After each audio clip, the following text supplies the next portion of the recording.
Hey guys, welcome back to our channel. In this tutorial video, we're going to be talking about blocking users in your workspace on Slack. For example, if you'd like to keep your workspace free of unproductive workspace members. So let us talk about it in this video. Drop a like and now let us get started. So head over to Slack, log into your account and select your workspace in the top left corner. And after that, simply go through that list here in the left panel through these direct messages to pick the contact you would like to block or at least to mute, because as it turns out guys, there's actually no feature like blocking here on Slack, unfortunately, which I find pretty annoying because I personally believe there should be an option to remove unproductive team members from your workspace. If you agree or if you disagree with that guys, please let me know in the comment section below this video. So what can we do then? Well, there are basically two alternatives to that. You may, for instance, mute the given contact or report him or her.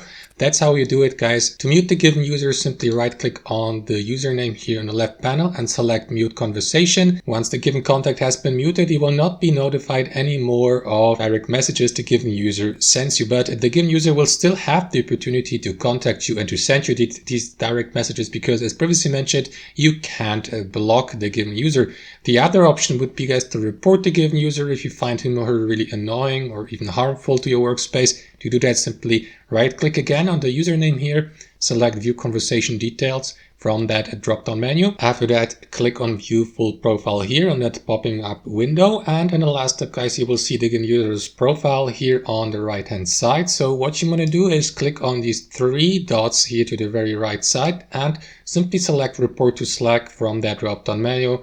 And yeah, then the given contact will be reported to Slack, go through a manual review, and yeah, Slack will then decide what to do next with the reported contact. And that's basically it guys. I hope you enjoyed this video anyway. Thanks for watching and we'll see you next time on our channel.